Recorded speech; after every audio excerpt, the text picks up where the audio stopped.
Chandail et Chignon, le podcast des médiathèques de Saint-Médard-en-Val.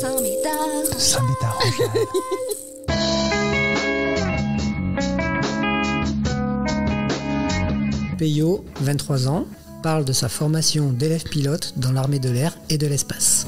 Avant de l'écouter, voici une annonce de notre partenaire et sponsor. Paco Chanel présente Mal Alpha, son nouveau parfum pour homme.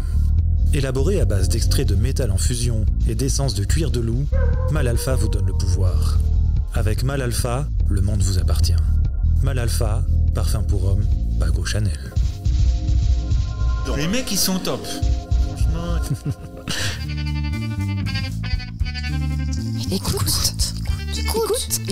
Écoute, c'est Chandail et Chignon.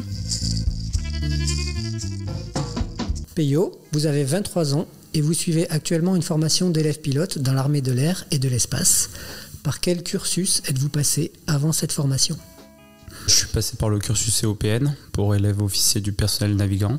Mais il existe également un autre cursus qu'on appelle direct chez nous, autrefois appelé aussi la grande porte, où on passait du coup après Bac+2, après des écoles préparatoires, les classes préparatoires aux grandes écoles. Et ensuite on a intégré l'école de l'air pour un cursus ingénieur 2-3 ans encore avant de pouvoir commencer la partie vraiment pilotage, même si c'est ponctué par quelques stages. En l'occurrence pour moi, j'ai fait un bac scientifique. D'abord que j'ai redoublé, puisque je suis passé trop de temps à jouer à Counter-Strike. Et du coup, j'ai refait une année en terminale, en bac scientifique, avant d'intégrer une classe préparatoire. Je connaissais que le cursus direct à l'époque, parce qu'on m'a dit, pour être pilote de chasse, il faut avoir la bonne vue et être très fort en maths. Alors les deux sont aussi vrais, il faut être bon en maths, savoir du coup faire des calculs et faire des approximations qui sont plus ou moins précises dans un laps de temps qui est très réduit. Concernant la vue, évidemment c'est très important, mais maintenant pour les yeux, il y a quelques opérations et des tolérances qui sont faites vis-à-vis de ça. Et pour en revenir à mon cursus, du coup après les classes préparatoires, j'étais pas très très bon, même plutôt mauvais, et j'ai choisi du coup de prendre une année sabbatique pour préparer le concours d'élève officier personnel navigant après une période de réserve. Le niveau requis, c'est bac ou bac+2 ? Il y a deux cursus différents. Donc d'abord celui que je fais actuellement, EOPN pour élève officier du personnel navigant, qui est un concours post-bac, accessible du coup après n'importe quel bac, qu'il soit général ou technologique, même si maintenant les terminaisons ont changé. Il y a aussi le cursus direct, du coup après les classes préparatoires aux grandes écoles, selon certaines dominantes, puisqu'on ne peut pas accéder depuis n'importe quelle classe préparatoire, ce qui était mon cas d'ailleurs avec la filière PT. Et du coup, eux suivent une formation d'ingénieur d'abord pendant 3 ans, ponctuée également de stages aéronautiques et de formation militaire. Dès le bac, on peut accéder... Dès le bac, on peut accéder à un cursus EOPN. Quelles sont les aptitudes physiques, mentales ou intellectuelles absolument nécessaires pour bien évoluer dans cette formation militaire d'élève pilote ? En général, les personnes qu'on recherche, ce sont des gens qui savent être synthétiques, qui savent garder leur sang-froid.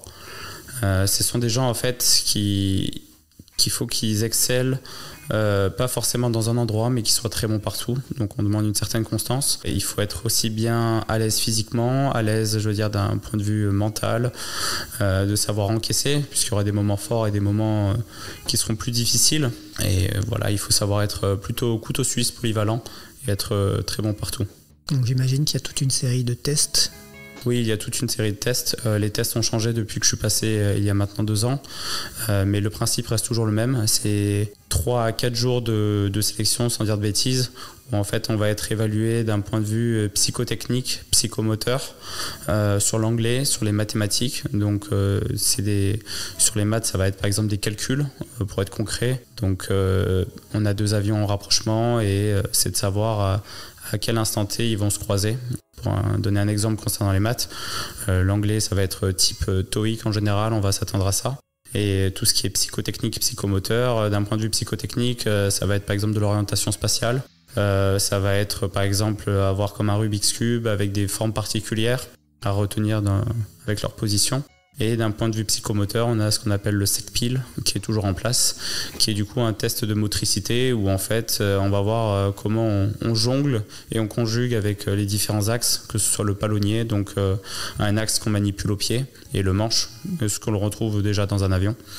Et en parallèle, on a des additions à faire. Et tout cela combiné fait que du coup, on arrive à trier certains profils d'élèves. On a également, et c'est très important à préciser, les entretiens. Donc les entretiens de groupe vont permettre de savoir comment on se comporte, je veux dire, dans un groupe. Si on se positionne en tant que leader, de suiveur, est-ce qu'on est actif, passif?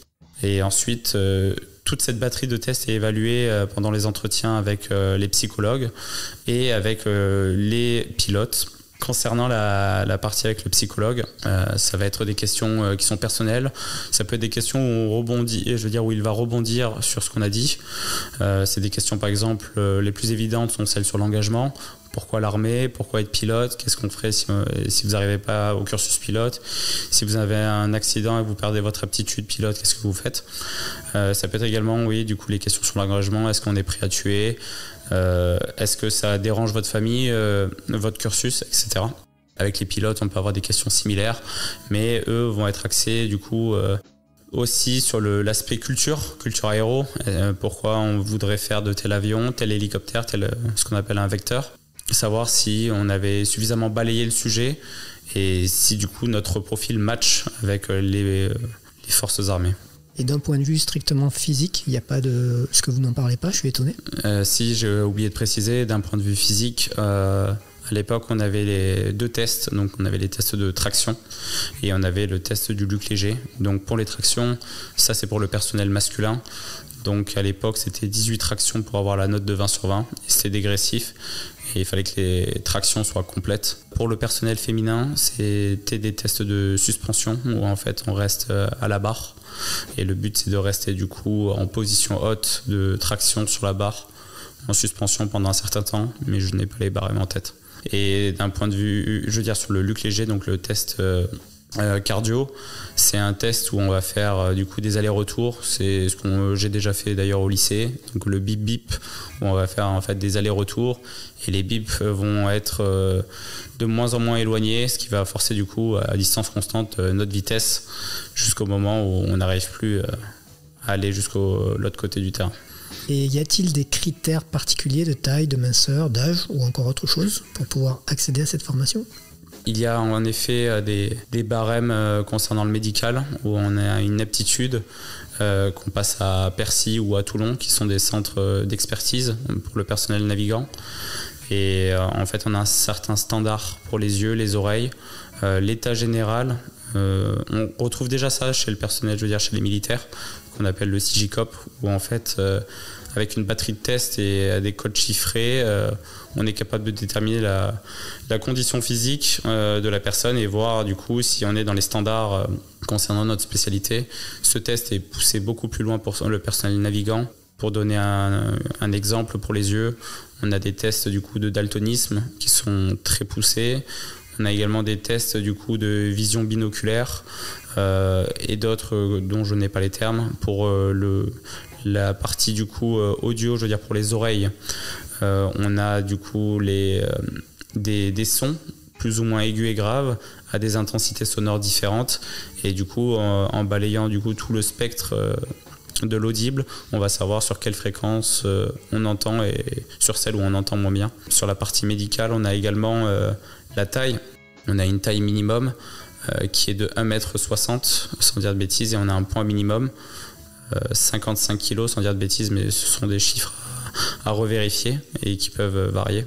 Et si ça peut en rassurer certains, pour les yeux, on a des opérations maintenant qui sont possibles et l'armée a une certaine flexibilité qu'elle n'avait pas auparavant. On a également la colonne vertébrale, si on a une scoliose ou si on a du coup d'autres maladies un peu partout au corps. Vous avez parlé d'un poids mini, mais est-ce qu'il y a un poids maxi? Il y a un poids maxi et il y a une taille maximum. La taille maximum, elle est due au fait que, par exemple, dans un avion de chasse, si on a la longueur de fémur qui est trop longue, au moment de l'éjection, on risque du coup de se faire amputer des jambes. Et je n'ai pas les chiffres en tête. Vous en avez parlé un tout petit peu tout à l'heure. Donc c'est un domaine militaire qui est majoritairement masculin, ou en tous les cas perçu de cette façon. Qu'en est-il vraiment ? Alors en effet, c'est un milieu majoritairement masculin. L'armée de l'air est pourtant l'une des armées, et l'armée la plus féminisée. Par exemple, dans votre promotion, est-ce qu'il y a des femmes ? Combien ? Oui, ça représente combien de pourcentage ? Il y a des filles dans notre promotion. Le pourcentage varie, mais il est extrêmement faible en général. On peut en compter des fois une ou deux. Chandail. Chignon, Chandail et Chignon. le podcast Le podcast. des médiathèques de Saint-Médard-en-Jalles. Ouh là là. Pilote d'avion, c'est un métier qui peut faire rêver certains jeunes, filles ou garçons, donc on vient de le voir. Pourquoi, à votre avis ? Dans notre jeunesse, on a eu pas mal peut-être de films en tête. Je pense par exemple évidemment à Top Gun, L'étoffe des héros, Les Chevaliers du ciel. Toutes ces références font que du coup on a peut-être cet attrait pour l'aéronautique, le fait de voler, et en général je pense, en tout cas moi à mon époque, les jeunes garçons on aimait bien le côté un peu bataille, de combattre contre les méchants. Donc avant on avait peut-être cette vision un peu manichéenne de la guerre où on disait nous on va être les gentils en tuant les méchants. Je pense que c'est un métier qui fait rêver. On a envie de voler, être dans la 3e dimension, une sensation agréable de prendre de la hauteur, etc. Et évidemment, quand personnellement je voyais un avion de chasse passer, c'était plein d'émotions. On voyait l'avion défiler à toute allure, il y avait le son qui allait avec et les manœuvres qui étaient très agressives. Donc c'est assez impressionnant. C'est quelque chose que l'on ne voit pas de manière aussi récurrente, dans le ciel. Personnellement, moi, ça m'a réellement attiré parce que déjà pour toutes les raisons citées précédemment, mais j'ai fait mûrir cette idée au travers des différentes étapes, que ce soit déjà par mon père qui était également dans l'armée, qui m'a transmis le petit virus militaire et aéronautique, de par le fait qu'il soit contrôleur aérien, et d'être monté en tour de contrôle, voir à peu près comment ça se passe d'un point de vue aéronautique et militaire.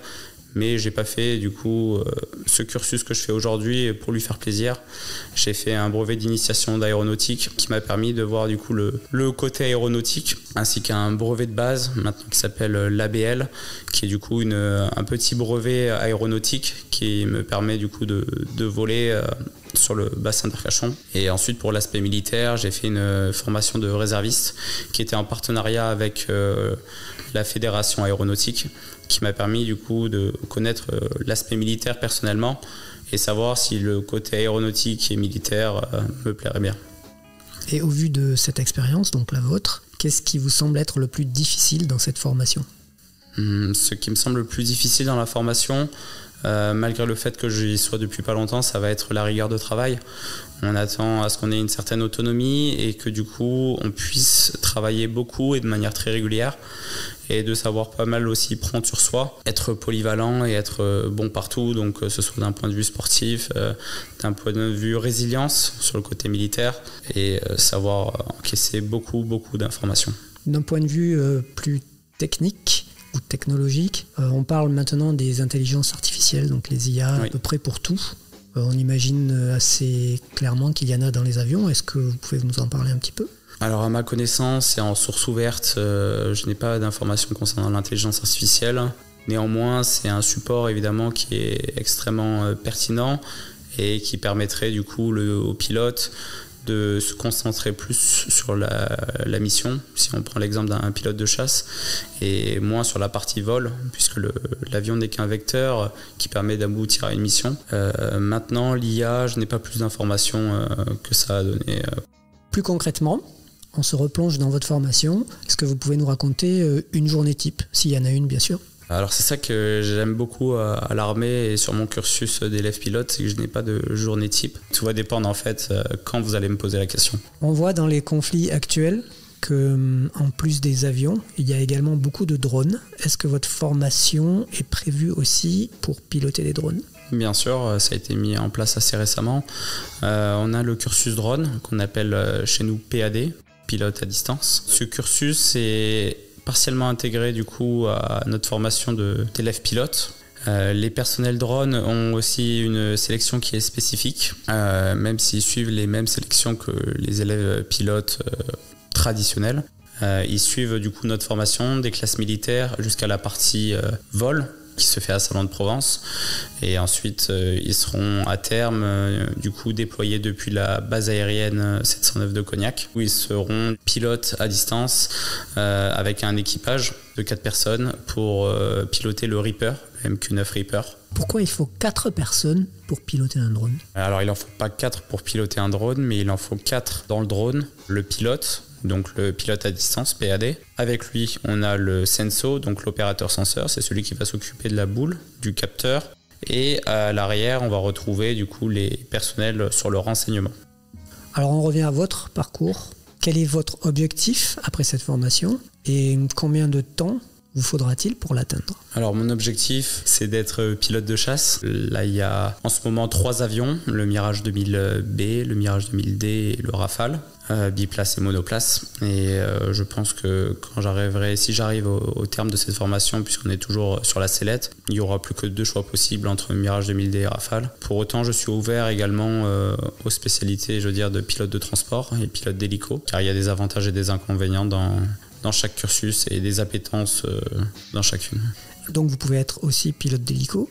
Exactement, il faut se dire en fait la formation, on est avant tout on est élève pilote et on n'est pas depuis le début choisi pour la chasse, le transport ou l'hélico. Ça se fait au fur et à mesure de la formation. Et en fait, chaque vol, on est noté. On a une note au sol, une note de comportement, une note en vol. Et avec toutes ces notes-là, on va déterminer du coup si notre dossier permet de continuer la formation.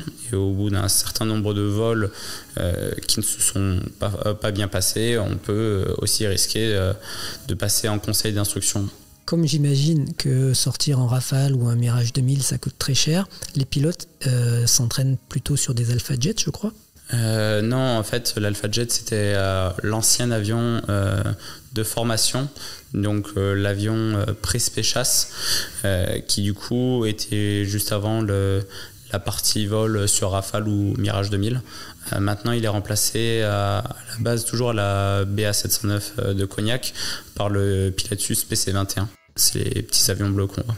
Et par rapport à la durée de formation? Concernant la durée de formation, en général, il faut compter environ 6 ans, du début jusqu'à la partie où on est opérationnel. Tout dépend encore aussi de la spécialité et de l'attente dans chacune des formations. Plus largement, vers quel métier cette formation peut-elle mener? Vers quel métier? C'est-à-dire, si au bout du compte, vous n'arrivez pas à être pilote de chasse, est-ce que cette formation, vous pouvez la valoriser, par exemple, dans le civil pour faire autre chose? Quand on est élève officier du personnel navigant, EOPN, on a 2 contrats de 10 ans où on est lié au service, à l'armée, puisque l'armée a investi sur nous. Et tout au long de la formation, on coûte à l'armée et du coup, pour rentabiliser ce coût, en cas d'échec de la formation, on peut être reconverti dans une autre spécialité.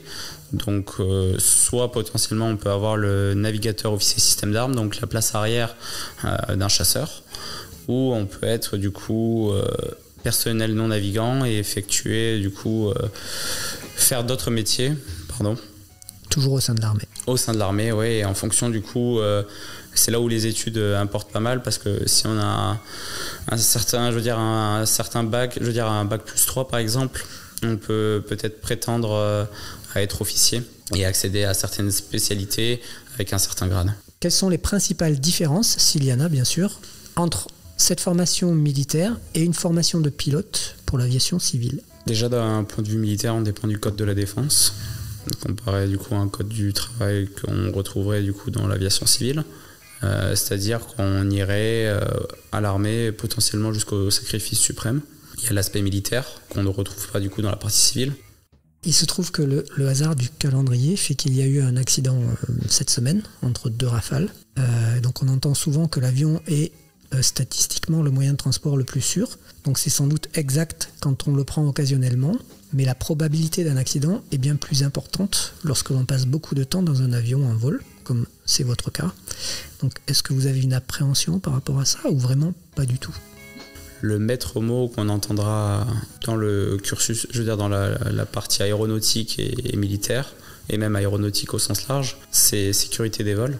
Maintenant, des accidents, il y en a partout et dans toutes les spécialités et tous les métiers. Il n'y a pas d'appréhension particulière liée au vol? Après, ça n'engage que moi, mais personnellement, il y a toujours une petite appréhension. Et pour moi, elle est importante pour éviter de prendre trop ses aises. Et voilà. Est-ce que vous jouez souvent au volleyball torse nu sur la plage avec vos collègues pour vous détendre? Non.